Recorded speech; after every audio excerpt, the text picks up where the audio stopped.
Australia's labour productivity growth fell 0.8% in the June quarter, falling to its weakest level since 2015. On an annual basis, productivity growth increased 0.5%. Today, the Productivity Commission released its September quarterly bulletin, showing that while hours worked grew strongly, economic output did not keep pace. Joining me now is Alex Robson, the Deputy Chair of the Productivity Commission. Alex, thanks for your time. Just explain how bad or how weak labour productivity is right now. Good to be with you, Ed. So you got the numbers exactly right, and the increase over the year of 0.5% basically keeps us at a level of productivity in the entire economy that is equal to the average of between 2015 to 2019. So we haven't progressed really since that period. Taking out the COVID restrictions, if you unbundle that, then we're trundling along at the same level of productivity we were roughly a decade ago. Yeah, and I guess the big problem here is that people seem to work more hours, but economic output did not keep up. So does that mean, in other words, some of this work was basically wasted?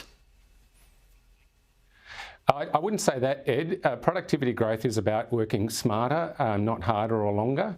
And what's happened in Australia more recently is that, we've been working longer hours, we've been producing more, but really productivity growth is about working smarter, and those increases in hours worked are just not producing as much as they were in the past, or the growth is not producing as much as it was in the past, and that's the real, the source of our productivity problem in Australia.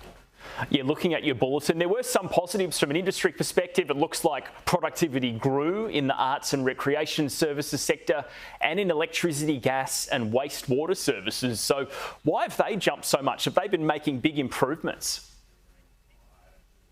I wouldn't say that from that quarterly data, Ed. Those numbers jump around from quarter to quarter on an industry basis. So it's more accurate to look at the longer run figures. And the story in Australia has been that in the market sector, where goods and services are exchanged for prices, that's been growing at a relatively modest rate in terms of productivity. But it's the non-market sector over that the longer period which is really struggling in productivity terms. So things like health, education, these sort of services where productivity is not lifting, and it's actually going down in a measured sense in a lot of those sectors.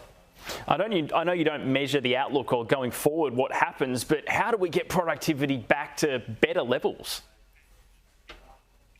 Well, we released a report last year, Ed, that had 71 policy recommendations on a number of areas, including data and digital, getting to net zero more efficiently, things like business dynamism, productivity growth in the non-market sector.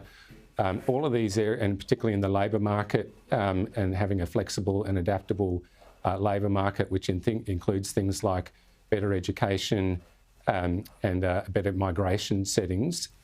All of these things add to productivity growth. So there's not really a silver bullet in terms of policy areas that you can focus on. It's in all of those areas that governments have to look at and make policy choices that improve productivity across the board.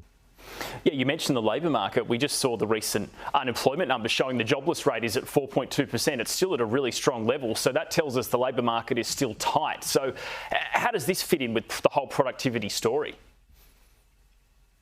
Yeah, you're right, Ed. So what's been happening in Australia over the last 12 to 18 months, and even before that, is that the labour market has been very tight. And when newer workers come in that situation, they may not have the average level of productivity that existing workers have. And so that drags down the measured level of productivity until they acquire the skills and knowledge that they need to be able to increase their productivity levels. But overall, it's good that people are getting jobs, and a tight labour market is a good thing, but it does have these disadvantages in terms of the measured level of productivity we see in the economy. So how many years do you think it'll take before we get productivity really driving again? Well, it depends, Ed. I mean, this is now a decade-long wake-up call for governments in Australia. We're at the average level that we were in between 2015 and 2019. So unless we have those productivity-enhancing policies put in place by all governments around Australia, we expect that this deadlock will continue. So it's difficult to see where productivity growth would come from absent good policy reform. Alex Robson, thanks so much for your time today. Thanks, Ed. Good to be with you.